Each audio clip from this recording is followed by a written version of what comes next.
Hello, everybody, and welcome to the Davis-Phinney Foundation's February 2025 Live Well Today webinar, Overcoming Hurdles to Exercise. I'm Chris Kruger, Senior Content Manager at the Davis-Phinney Foundation, and I'm really glad to be here today with Dr. Mike Braitsch to talk about some ways that you can overcome hurdles that get in the way of your regular exercise when you're living with Parkinson's.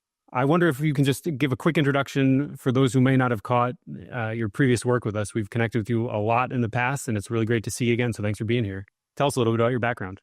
Yeah, thanks for having me. I'm always excited to do anything with the Parkinson community, and especially with the Davis-Phinney Foundation. Dr. Mike Braitsch, I'm a physical therapist. I'm streaming live from Dallas, Texas, where I received my training at UT Southwestern Medical Center.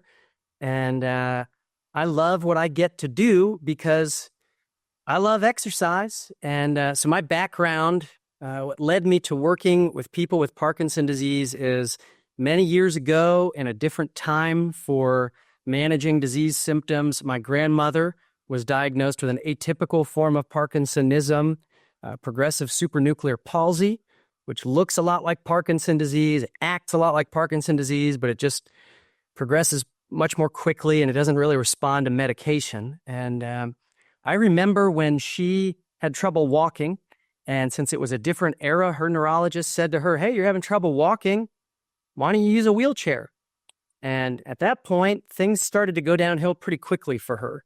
So throughout my training and my experience over the years, I just kind of perked up whenever I heard anything about Parkinson's. And long before being a PT, I have pretty great history in martial arts, Tai Chi, Chinese martial arts, boxing, kickboxing, Muay Thai.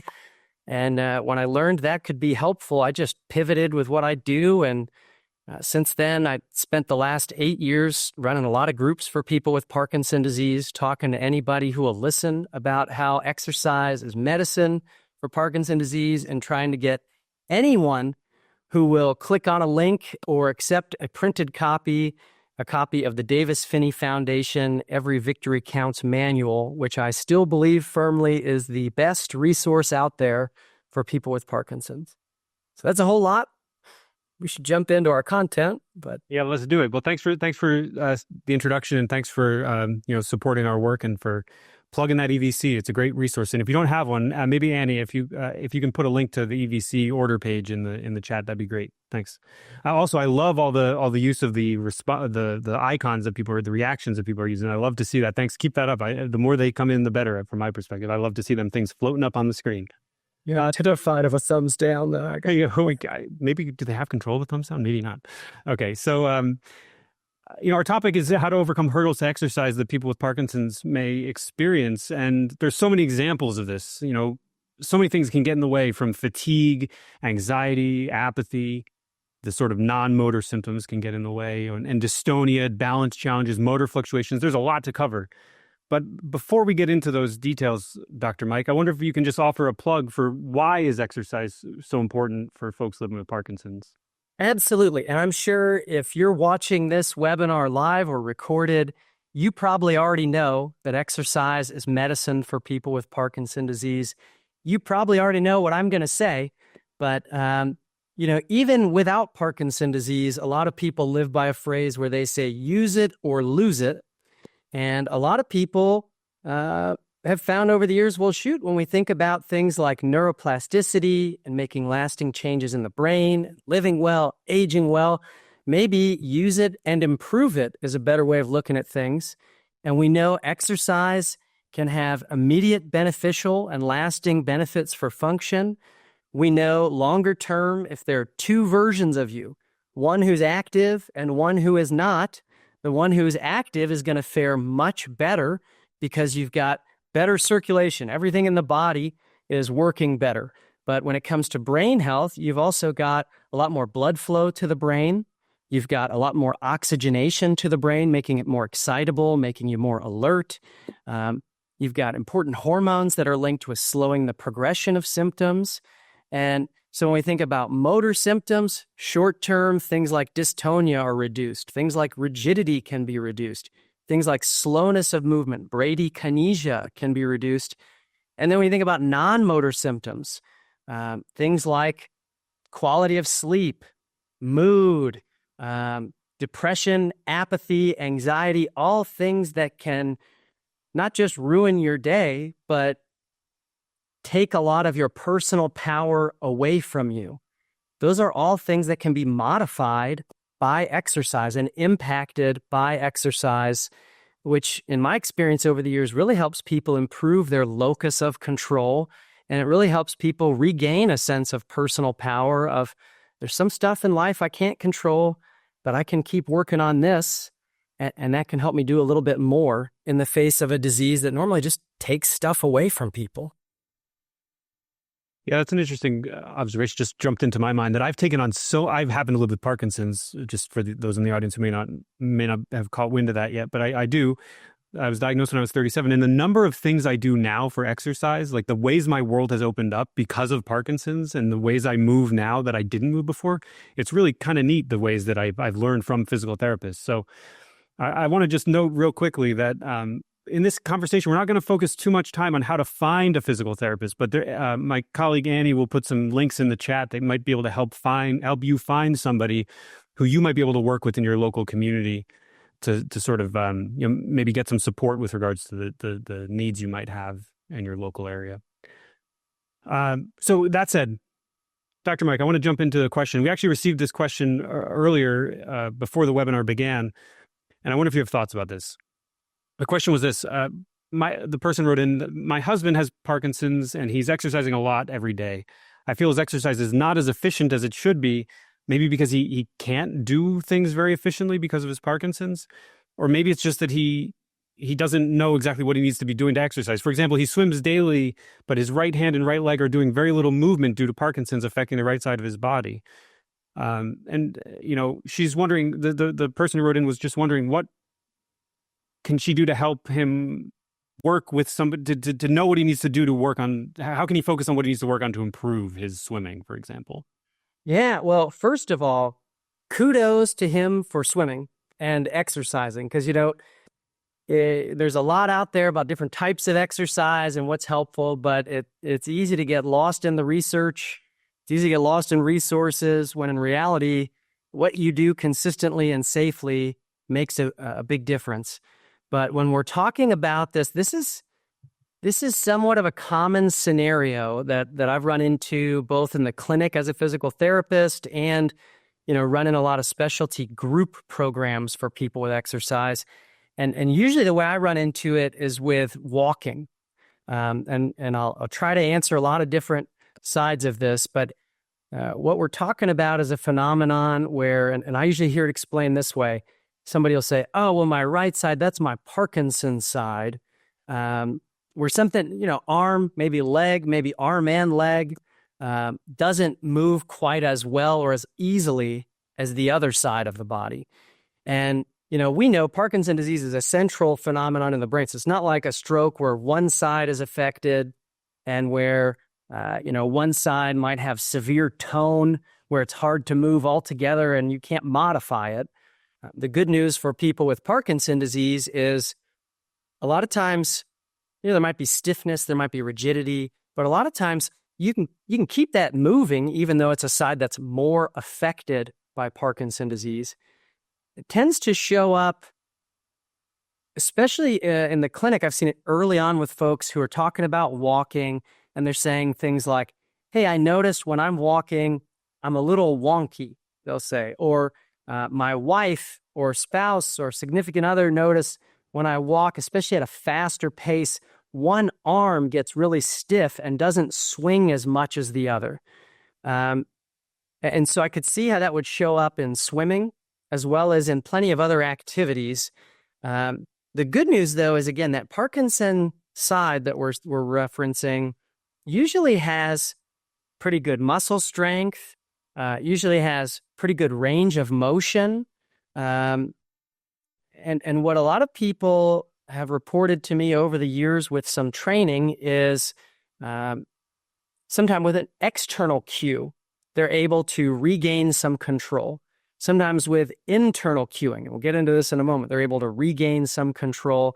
With walking, for example, if it's just the arm that's not swinging, I'll often have people use hiking poles or trekking poles, so that way they get an immediate cue, an immediate something that tells them, hey, as I'm walking, well, this one arm's not moving as far, and then they know immediately, well, I better reach that arm out a little further, because the magic here in a lot of these strategies is an intentional focus.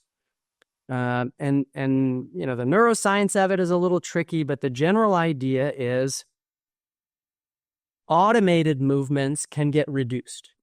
Things that you're not focused on can become smaller. And that's one of the reasons why things like the LSVT Big program, which is really commonly used in PT clinics around the world, is helpful, because they're focusing on moving bigger than you think you should. Large amplitude of movement, size of movement is the key to success there. So with walking, you know, maybe sticks, right? That's one way to address it. Maybe if it's step length, having strips of tape on the floor, so somebody's reaching their heel out and aiming for bigger steps, can even out the symmetry of their movements. With intentional focus, amplitude training, a lot of times when you're focused on moving bigger than you think you should, or larger movements than you think you should, you can kind of take back some of that. But it takes a lot of intentional focus, which can be a bit exhausting just from a brain power standpoint. You might get some mental fatigue with activities. I'll tell you about a couple other ways this shows up, give you a couple other strategies, and then we'll think about swimming directly, because I want to make sure I answered this. But, I've run a lot of boxing groups over the years, and I see this even more than with walking in boxing classes. And I call them Bruce Lee punches. Not that Bruce Lee was not a phenomenal martial artist, but Bruce Lee was trained originally in a close-range form of combat called Wing Chun, which uses these closer, I'll give you a side view here, bicycle punches. They're smaller. It's meant as like a self-defense art. Whereas with boxing, we're trying to use a big reach. And so what I tend to see is when people aren't focused on it, when they're not using their intentional control of movements and trying to make them bigger than they think, a lot of times we'll be throwing jabs in class, and as time goes on and the focus wanes, those jabs get smaller and smaller. And what can happen there, short term, it's not the end of the world, right? They're still exercising, they're still getting their heart rate up, they're still reaching out and doing some targeting. But what can happen is over time, those joints can tighten down. You can get other secondary problems in the joints that are affected by these smaller movements: weakness, stiffness, aches. So taking time to even slow down and focus on the size of the movement can make a big difference. And in boxing class, for example, if somebody's starting to do those short automated punches, I'll cue them to get their hands up. I'll say something like big reach, all the way out, all the way back. And then again, they refocus and they're able to resume those large amplitude actions. You might say, well, how could I maintain that focus? And how could I keep those big movements? Well, that's a tricky subject, but more and more tools are coming out for that. And there's some simple ones that can be really helpful. In fact, the Davis-Phinney Foundation sponsors quality of life research, and years ago helped fund a study on rhythmic auditory stimulation, which is a fancy term for trying to move to a certain rhythm. And in a PT clinic, if I'm working on walking with somebody and they've got small steps, or one side that's more affected where they've got small steps, I'll have them try to walk to the beat of a metronome. You can get a free metronome app, just like people use for playing music. Beat, beat, beat, beat, a metronome. So you could get a free metronome app and try to move to the rhythm of that metronome. You could, in this day and age, with things like Spotify or music on YouTube or anywhere on the internet, you can find your favorite songs sped up to a certain beat or slowed down to a certain beat. And with rhythmic auditory stimulation, you're trying to move on beat And studies have come out with different parameters, but it's often thought that somewhere between 80 beats per minute and 110 beats per minute are good targets to try to move to if you're having those smaller movements or if you're having trouble initiating movement. But the general idea, whether you did a fancy app that speeds up your music on your phone, or whether you used a metronome or had some sort of DJ at your workouts, we've had that before. It's pretty cool. The bigger deal is to think of some song or a cadence that's a little bit faster than your normal self-selected pace, and trying to keep up with that rhythm. Just another way to cue somebody to maintain those large reaching movements. So how could that work in swimming? Well, in swimming, you might have access to a sound system. You might not. You might have bone conduction, waterproof headphones, which would be fantastic, but they're probably expensive. You might not. If you don't, what could you do? Well, you could do some research and find, what's a song that I can try to move to or swim to that I know, line for line, that I can keep on repeat in my head during my laps? That's one way to go. Or another is, I've seen a lot of people who have a background in the service. They might think of an old marching tune that they used to use at boot camp or whatever the case may be. Any of those things can help you keep up with a certain pace that's a little bit faster than your self-selected pace, and can serve as regular cues to try to keep that focus on the task at hand. And is it the end of the world if you notice partway through a lap, there was a stretch where I kind of weaved or swerved off a little bit? It's probably not the end of the world. Hopefully you don't collide to somebody you're sharing a lane with, or into the lap lane itself. But that's just another external cue, something outside of this says, hey, it's time to get back on focus. So whether it be with an intrinsic system, like trying to keep a song in your mind, or an external cue, or I've even heard, just last weekend, I went to a PT conference for the APTA, our national organization, and there's a great PT researcher named Terry Ellis who gave a talk about a closed loop system. I don't know if it's even out for purchase yet, but it used sensors that you put in your shoe and headphones, and the moment you got off rhythm, it would give you a cue. And if you were progressing at a certain rhythm, it would even speed things up for you. So there's more stuff coming too, which is pretty neat, because there's never been a better time in the history of the world to have to face life with Parkinson's disease. We got all these cool things coming out. But even if you don't have access to them, you can still exercise, and you can still find, I can try to keep a rhythm of a song in my head and move to that.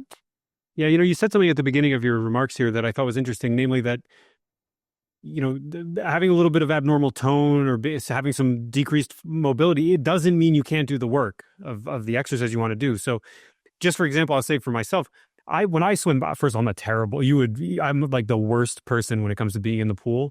I feel like I'm sinking all the time. I don't know why. Anyway, but I'm working on it. So I've learned that I can't focus on big motion with my right arm, my Parkinson's side, as long as I can focus on just getting through the lap. So I alternate. I'll focus on trying to make that motion as big as I possibly can with my right side one way down. And then on the way back, I just sort of relax for a second. I just try to just not focus on that. So I alternate so I don't have to pay all that mental energy the whole time. Otherwise, I just get burned out. I think that's a great strategy too, because that avoids burnout, like you're saying. Also, though, if you think about, we use a lot of weird phrases in scientific research and in physical therapy. When we talk about neuroplasticity, which is a term that gets thrown around a lot for making lasting changes in the brain, the buzzword or catchphrase for it is neurons that fire together, wire together. And the simpler version of that is, the more you do something, the easier it is to keep doing that something. And so if you're able to practice that, probably over time, just like you build the endurance of muscles or of your cardiovascular system, there's a good chance you could build the endurance of that intentional focus, just like with a muscle. It certainly happened. I'm getting better at it. It takes me some time, but it's getting better. I can do 2 laps in a row sometimes now.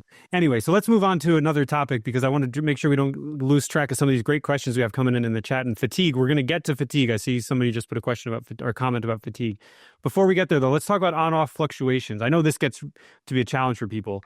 It can become hard to make plans to exercise because you get a fluctuation hits you, your dose isn't as effective. So how can people navigate that? What do we do about on-off fluctuations? Well, one simple one is to talk with your movement disorders specialist or your neurologist that you're seeing. But first, we all know we live in a world where data helps. If you can keep some sort of log as you're getting ready to go in for your appointment of when are my off periods, that can really be helpful for determining how long your on period is. And also it can help you look at, gosh, maybe there's something I'm doing that's putting me in an off period or that's getting in the way of this dosage. And that can help your movement disorders neurologist to try to help you come up with some strategies. Because what's really neat is, I've been doing this for 8 years now, and in that time, we've seen some major changes. And my world's physical therapy and exercise. It's not drugs, but we've seen some major changes in what's out there for drugs.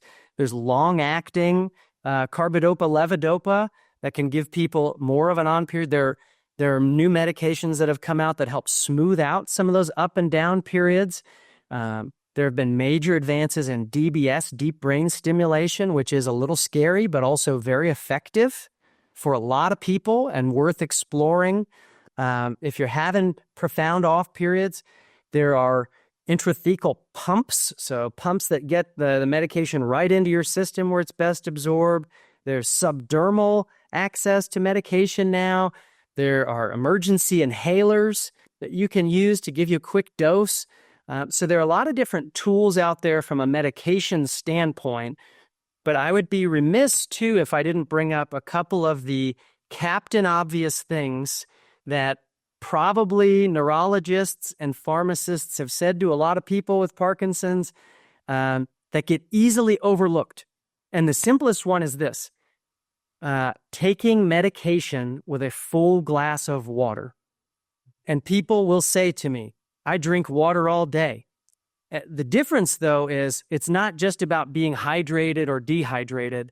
And probably a lot of you know this, but the medication, the main medication, Sinemet, Rytary, whatever it may be, the form of carbidopa, levodopa that you take, if you take that, is usually absorbed further along in your gut. So further along the path in your intestines than many people would think. So if you're taking your pills with just a quick swig or a small sip of water, there's a good chance that's not going to get washed all the way down, so to speak, to a place where it's effectively absorbed. And the drawback there is, it means you're kind of wasting the benefit of a lot of medication. And I've seen people who say, yeah, and then when they actually try taking the medication as prescribed with that full glass of water, sometimes their meds are too great. They're on too high of a dosage, which is wild. But what that hopefully tells them is if they can just get that full glass with each dose, they're able to better absorb and better utilize their medication. So that's a really simple tool that I think is commonly overlooked and doesn't get enough press. Another simple one, you might have heard it, you might not. There's a lot of talk about it, which is the role of timing with your meals. And I'm sure there are tons of webinars on nutrition and Parkinson's that the Phinney Foundation gives you access to, but the short and sweet is high protein meals can block the absorption of some of your medication. And that might mean that you're in an off period a little bit faster.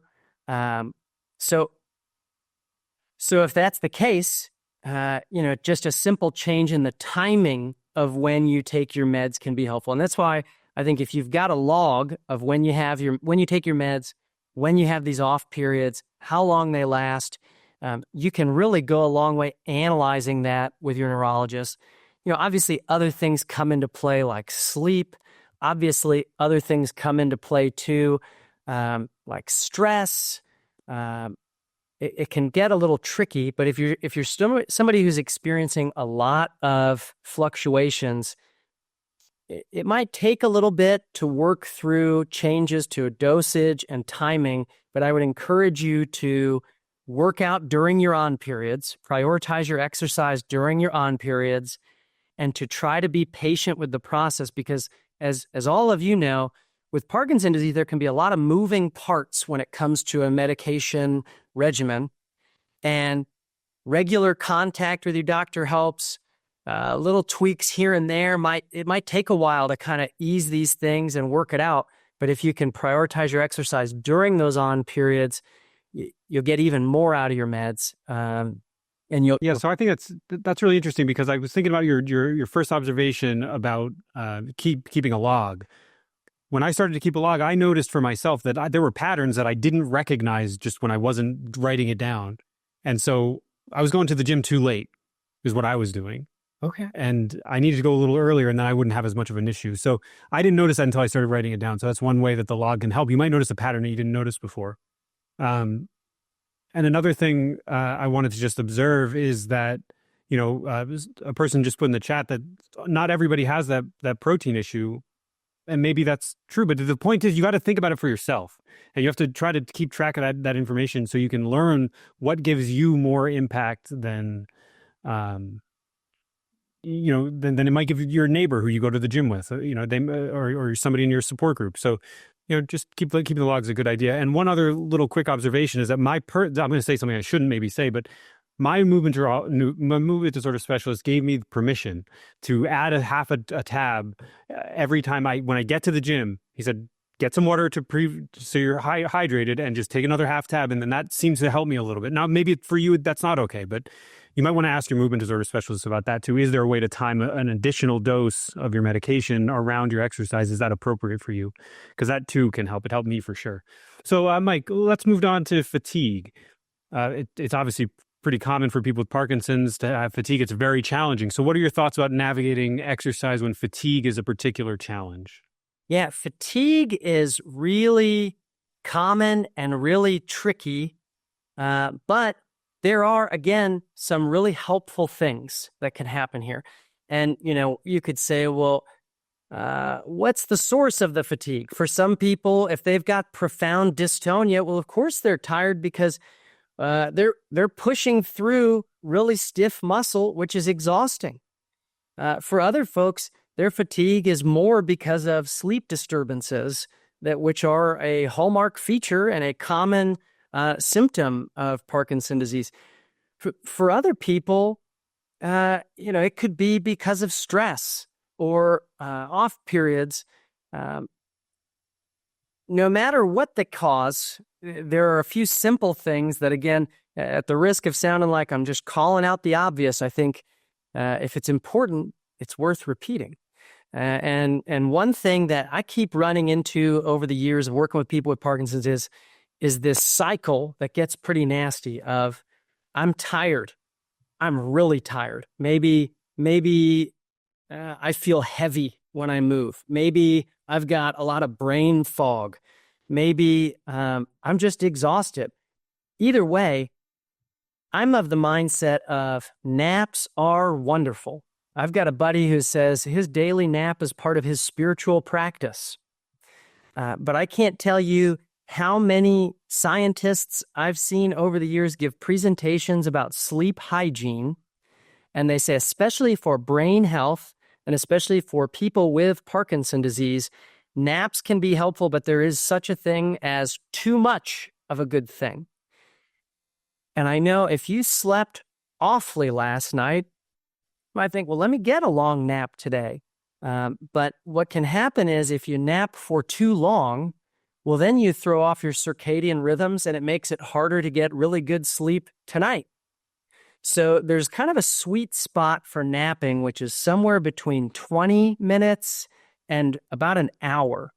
If a nap is longer than an hour, you really run the risk that it's going to impact your sleep to make things even worse tonight. So that's one thing. Naps can be helpful. They can help you recharge.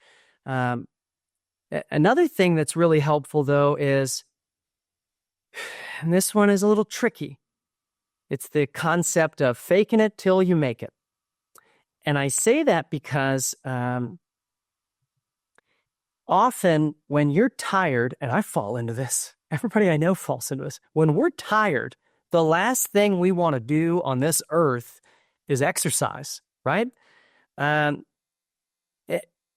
there is an extreme there that can be avoided. If you're so tired it's unsafe to exercise, well, buddy, take it easy. Maybe move around a little bit, but find a safe way to do it. What's wild, though, is with Parkinson-related fatigue, if you can get some exercise, it doesn't have to be your best workout ever. It doesn't have to be a record-setting performance. It doesn't have to be an intense, grueling workout even. But if you can get moving, and if you can get some aerobic exercise, oddly enough, more so than strength training or other forms of exercise, you're forcing a lot more blood throughout the body. Blood brings a lot more nutrition to the brain, but it also brings with it oxygen to the brain. Oxygenating the brain makes the brain more excitable. It helps the brain to operate at a higher level. And, some people will say, hey, after my first set of whatever it is I'm doing in the gym, I feel like a new person. And that's beautiful if that's you. But what I've run into more so is, hey, Mike, I'm exhausted. I'm at therapy or I'm at a group class and I don't want to do anything you're saying, buddy. But if we can get through just a little bit of work during one of those workouts, people are amazed at how much better they feel for the rest of the day. And the good news there too is even if you didn't feel better for the rest of the day, even if you felt the same amount of fatigue, there's a better chance that you're going to sleep better at night that night, which will then help reset or recharge to put you in a better spot the following day. Now also something that's a little tricky that comes up too is with sleep disturbances, I don't have numbers for this. This is a clinical observation. I don't have numbers for this, but I can tell you a lot of folks that I've seen over the years who they're active despite their fatigue. They're still sleeping not very well. They're still groggy. They're still really waking up feeling just as tired as when they went to bed. A lot of times they'll talk with their doctor about a sleep study, and more often than not, it turns out they might have sleep apnea, which kind of makes sense because with sleep apnea, you're really not getting great air. You're not able to fall into a more restful state of sleep. And although those CPAP machines take a little bit of getting used to with the Darth Vader noises and the mask or the over the nose, or they've made some improvements there. It takes a little getting used to, but once you've gotten used to it, I've seen people who show up at the gym or at the clinic as entirely new people. So just like anything with Parkinson's, there's not one, magic bullet that takes care of all of it. But I'd say first and foremost, if you can try to do some exercise, even if it's not your hardest effort, really good things can happen. And second, naps are magic to an extent. Third, if it's really still giving you a lot of trouble, could be changes to the meds are in order, could be a sleep study is in order. But I'm saying all this because there's still hope.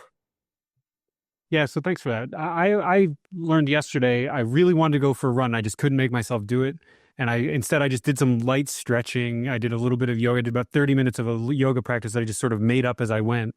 It made a big difference for the rest of my day. My symptoms were better managed, and it wasn't what I had wanted to do, but I kind of just made myself do it, and that helped me yesterday. So I can corroborate what you just said about just doing something, even if it's not what you had maybe been expecting to do. So, well, let's move to the next question here if we can. Do you want to add something there?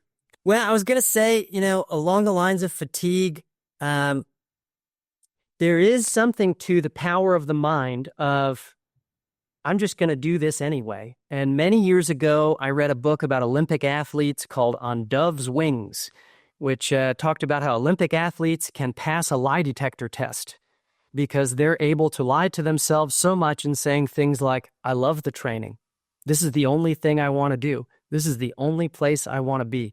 And whether you got Parkinson's or not, that can be a really helpful tool. The power of just believing I can do this, and whether you believe it or not, I like doing this. Over time, that repetition in the brain makes it easier too. When I used to fight, that was the case. I remember showing up for workouts going, man, I'm getting punched. I'm getting kicked. This is awful. But I didn't want to get punched and kicked in the ring very hard. I wanted to know it. So then, just saying things like, this is the only thing I want to be doing.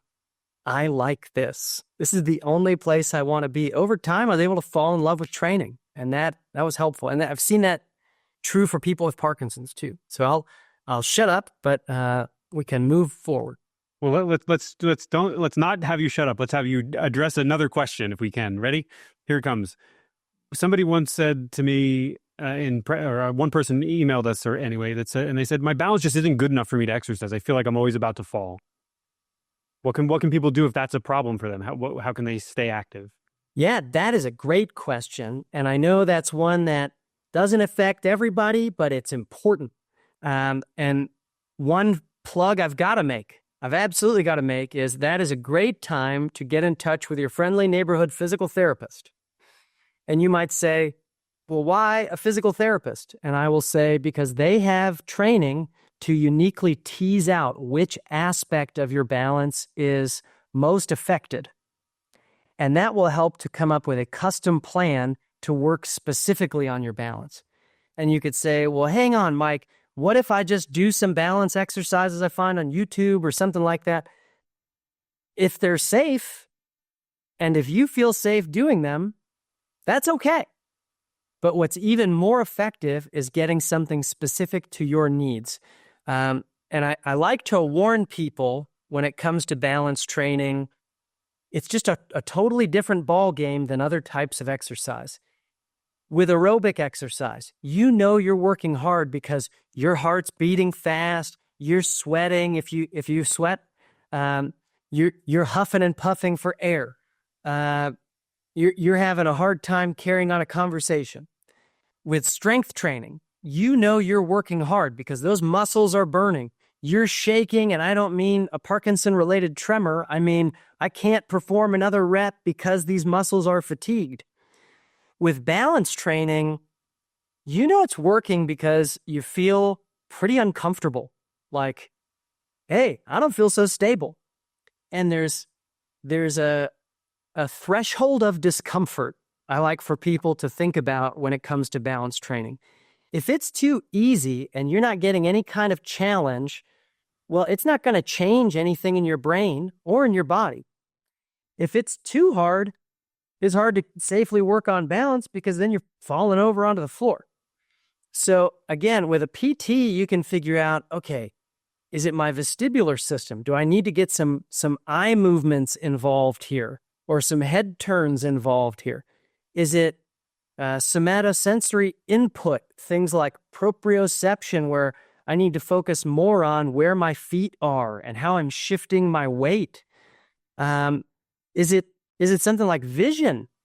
So there are a lot of different parts there, but whether you're doing balance training in a group class or whether you're doing balance training with a personal trainer, hopefully you've gotten some input from a physical therapist, and hopefully you're in that target threshold of discomfort of,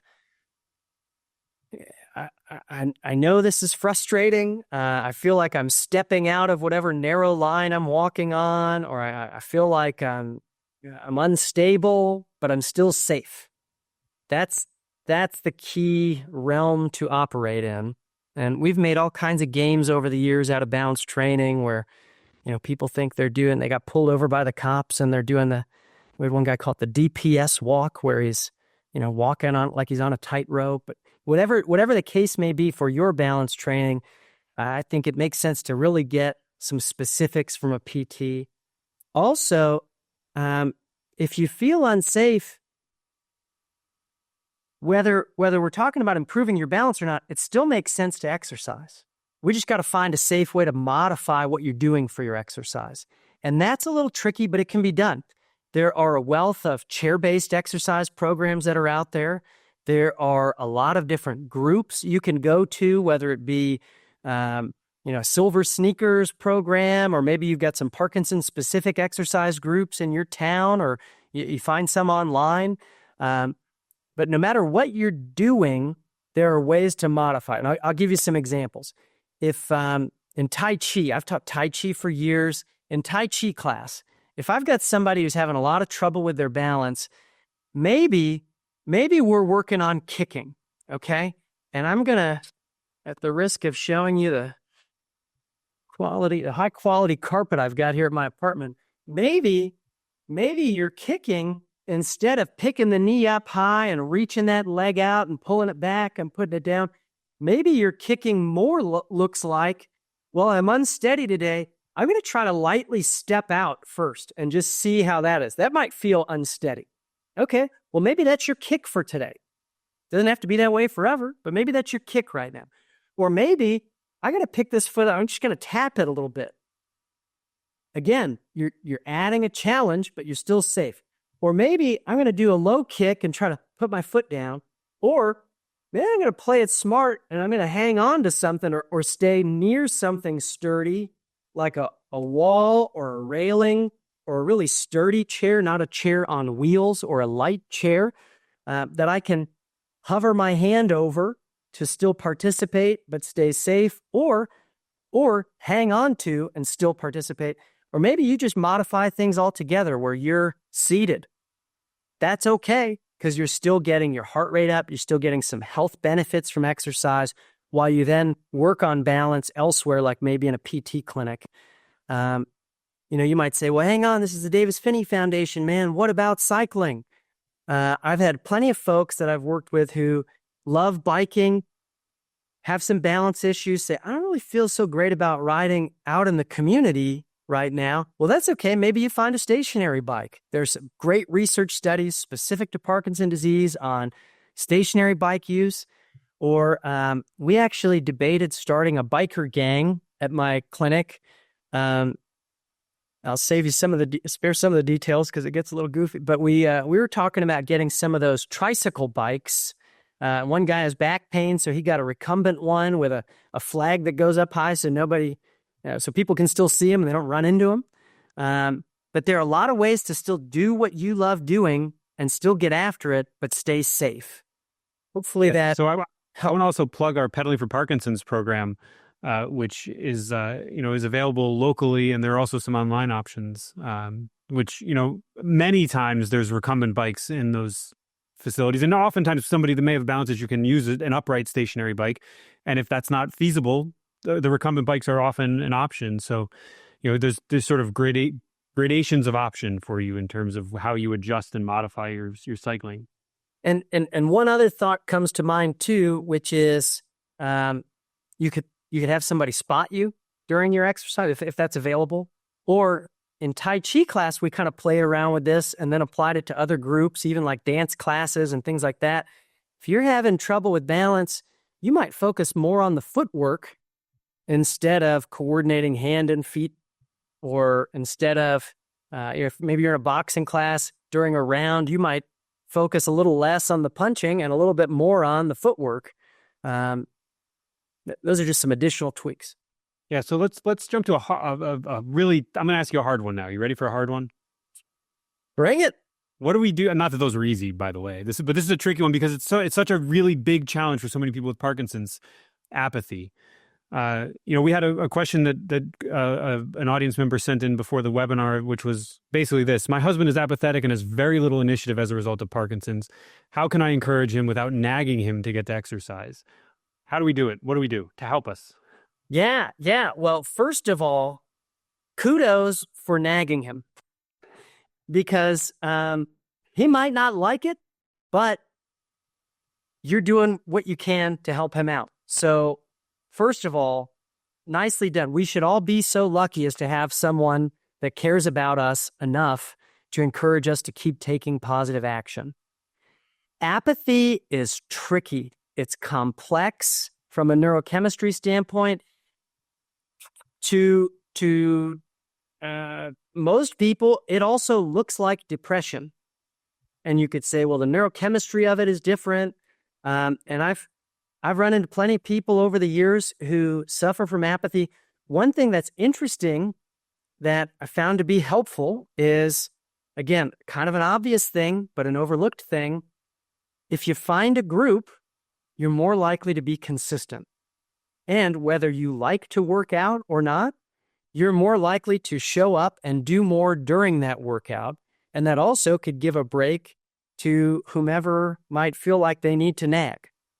And I wondered for a long time, because I met so many care partners over the years who were, they'd come to PT and they'd say, hey, my spouse or my significant other or whoever I'm here with is fallen over, and they just don't seem to care. And I kept wondering, gosh, why, feeling my limitations as a human being, why can't I get them to care?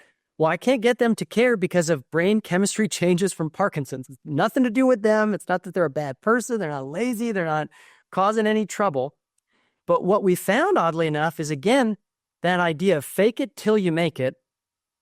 And we looked at this with our boxing research group here in Dallas through UT Southwestern. A couple of years ago, we did a round of our boxing study where we looked at non-motor symptoms like depression, anxiety, and apathy. And I'll tell you, not everyone was categorized in the results here as a responder, but 75% of the people who participated in this group were categorized as responders. They had changes in more than 3 areas of the apathy measures we used. And those same people, we ran this group for 10 weeks. And those same people saw a 70% or more improvement in their scores on apathy. So what does that mean? What does that mean? Well, again, to some degree, starting any new exercise program is hard. And if you've got apathy, it's even harder. But if you can it might take rewards, it might take a bet, it might take, and hopefully if it's a reward, it's not a high sugar reward, because we know it's not so good for brain health. No ice cream? Right. If that's what it takes, maybe. But hopefully we can wean off of that. But moderation. If you can just show up for even a few weeks, well, the odds that you're forming a better habit certainly improve, but also your connections in that group certainly improve, and those measures of apathy certainly improve. So again, not everybody's going to respond here, but it's hopefully really nice to know, no matter how you feel about it, if you can just say, hey, I'm going to give this a few weeks. I'm going to turn the internal critic off for a couple of weeks. If you're somebody like that has an internal voice of, this isn't going to work and here's why, what's the use? Or I used to hear people say, well, I'm still going to have Parkinson's disease. What's the point? And to whatever degree I can get it, I try to get it. But what I'm here to remind you of is quality of life dramatically improves. Function dramatically improves. Slowing the worsening of symptoms is a big deal, and these are all available with exercise. So if you can just make a bet with yourself or with that person who's nagging you of, fine, I'm going to give it a month of showing up a few days a week. My suspicion is when you revisit how you feel, there's going to be some pretty marked improvement. And my hope for you is by then you've already found some buddies that you can give some trouble to, or you can crack some jokes with, or whatever it takes to keep going. So, I think you mentioned anxiety in part of that answer. And I think everything you just said about apathy probably relates to anxiety too, right? I mean, finding your tribe, finding people that you can do something as a group with, connecting with people might help. Do you think that's true? What else do you have to say about dealing with the anxiety that it can sometimes come with Parkinson's, and going into the gym as somebody who might not appear to be having a normal experience using the equipment? Yeah, I mean, that's exactly why I first put a pilot group together when I was a student in PT school to see. At the time, a lot of people weren't doing boxing. And again, it doesn't have to be boxing that moves you. But at the time, not a lot of people were doing it. And I wanted to see what's the deal here. And I was fortunate to have some folks from the faculty at UT Southwestern say, hey, let's give it a shot. And what we found is at the end, people felt like I found my tribe. And that's actually why I called my company Tribe Wellness. And that's why we started our groups, and it led to a clinic and all kinds of things. And now I've got some programs where I'm doing some stuff online, or I'm training some folks from the Dallas area Parkinson Society to run some groups, and I'm teaching some PT students because we know with Parkinson's disease, everybody on here knows with Parkinson's disease, there are brain chemistry changes that make it easier to feel alone, isolated, anxious, down and out. And that makes it hard to get going. Also, though, hopefully the big takeaway here is if you can just try it anyway and find a group, whether it be in person, online, there's so many options now, you can find some people who understand, and you can find reasons to show up.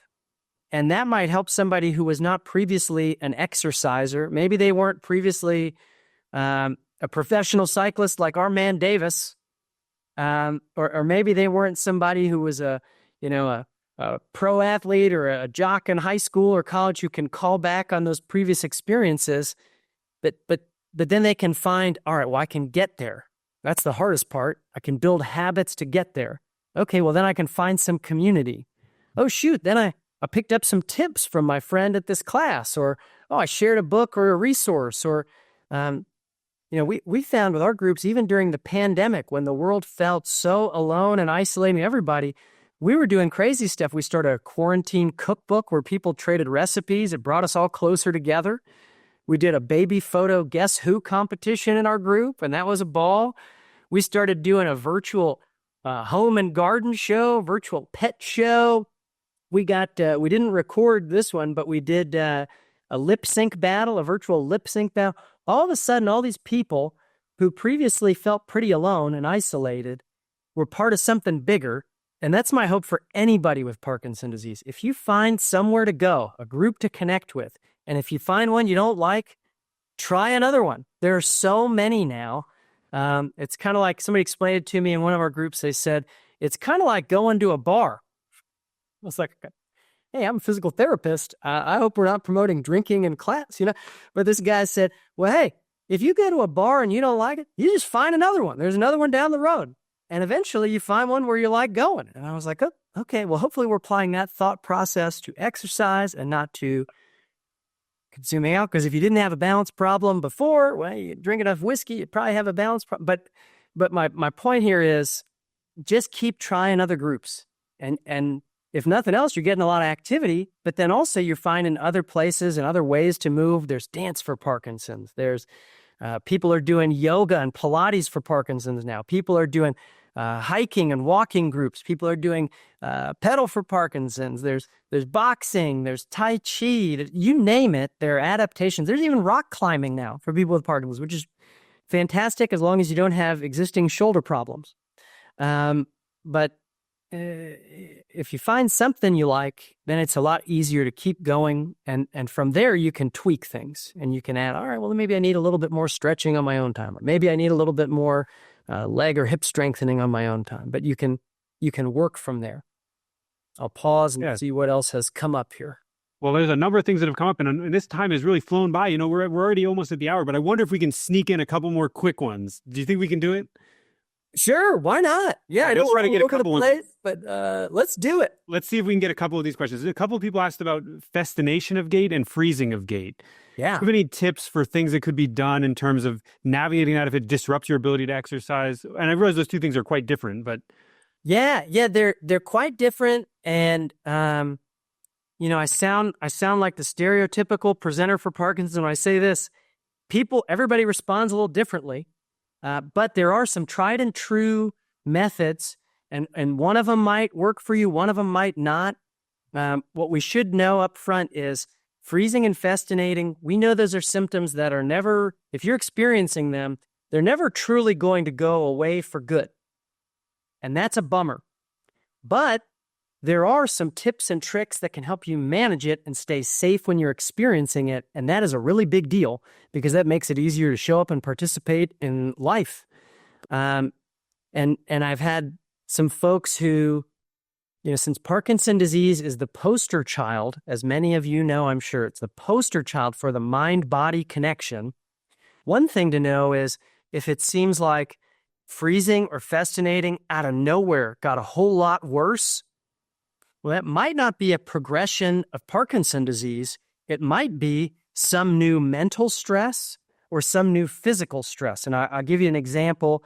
One of my friends with Parkinson's had his 96-year-old mother-in-law move in with him. And that created a lot of stress for him. As you might imagine, his freezing episodes went up dramatically. And when she moved out, his freezing got a lot better. Also, I've had folks who, if they've got an injury or flare-up of back pain, or maybe they've got the flu or something like that, during those periods of time, freezing and festinating might rear their ugly heads a little bit more than normal. So the one simple tried and true trick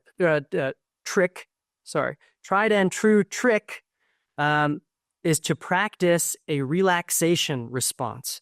Because if stress ramps up those symptoms, well, then it makes it easier to keep freezing and festinating, and people get embarrassed and they start thinking, well, gosh, everybody's trying to help me. I wish they'd just leave me alone. If you can, and this is hard to do, but with practice, it can happen.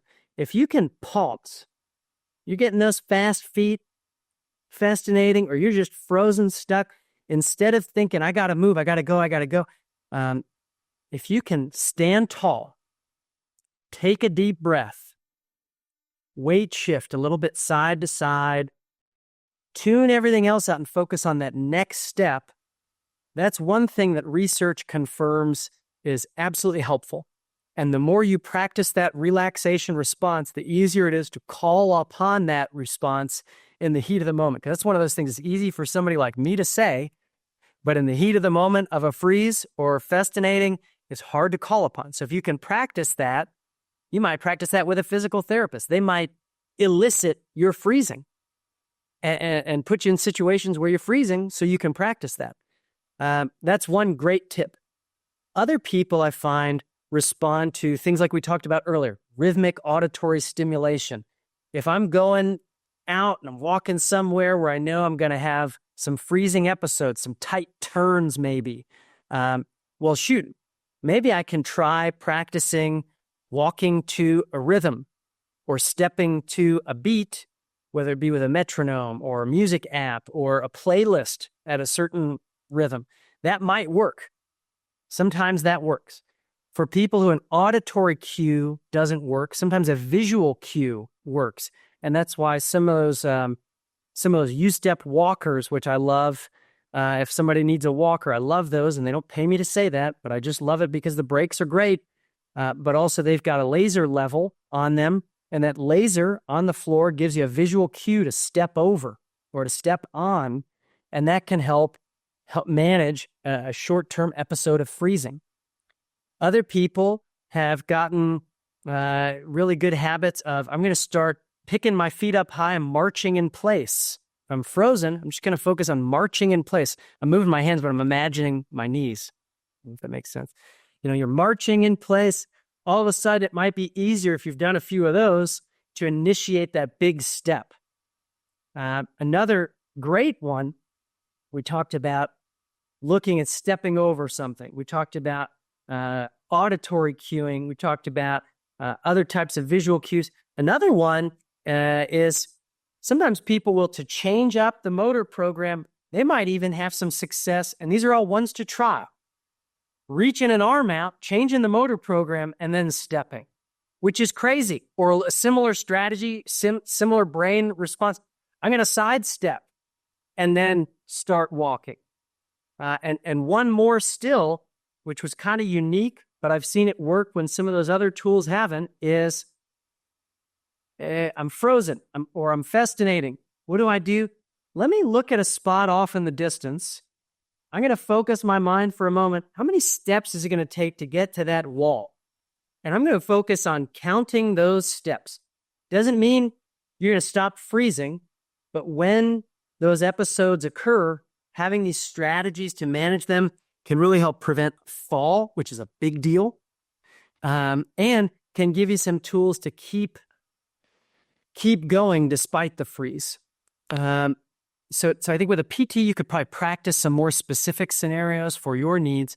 Those are some good ones to try. And I'd say try each one in a safer environment, like maybe if turning in your closet elicits that freeze, maybe somebody's nearby, you're going to get in the closet, try that out, try it again, and then see if you want to apply it out in the world.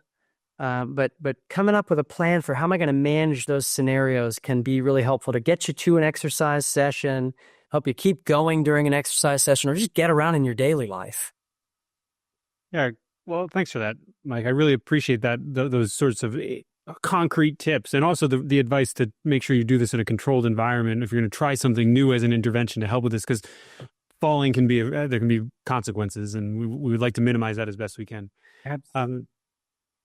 I think, we're a little over time. I'm going to ask you one more question, and I think this could be as simple as a yes or no if you're willing to go there. Okay. But I think maybe you'll say a little more than that, but maybe it's enough to say yes or no. We got a question early in the session today. Here it is. Is any exercise good exercise? That is a good question. I'm a PT, so I love the phrase, it depends. Okay. And I will say, if you're somebody who's not otherwise active, any exercise that you will do safely and consistently is good exercise. I say that because, some people say, well, any exercise is good. And then somebody goes out and tries something that is wildly unsafe. There's no sense in doing that. Or, they go out, they set a personal best maybe, and then take a week off. That's not as helpful either. But I think starting out, there are all those great recommendations from the CDC, from the Parkinson Foundation, from the American College of Sports Medicine, exercise recommendations for people with Parkinson's. It's tough to just jump in and say, hey, I'm somebody who's going to get 300 minutes a week of physical activity, and at least 150 of those are going to be moderate to intense aerobic exercise. Starting out, why not find something that you will do consistently and you will do safely, and then build from there little by little. That's a much better way to go, and hopefully that's a lot less overwhelming, makes it easier to just kind of chip away at some of this stuff. Well, thank you for that very, very well-considered answer to that question. I appreciate that. And thank you for all of your answers to these questions today. And thank you to the audience for joining us and for sticking with us a little bit over time here. I really appreciate everybody joining today, and we'll look forward to seeing you again soon, both you, Dr. Mike, and the audience. And we'll have our next Live Well Today webinar is March 12th, and it'll be focusing on mental health and Parkinson's, and will feature Dr. Greg Pontone. That's fantastic. Yeah, thanks for having me. I appreciate it, and keep it up. This is great stuff.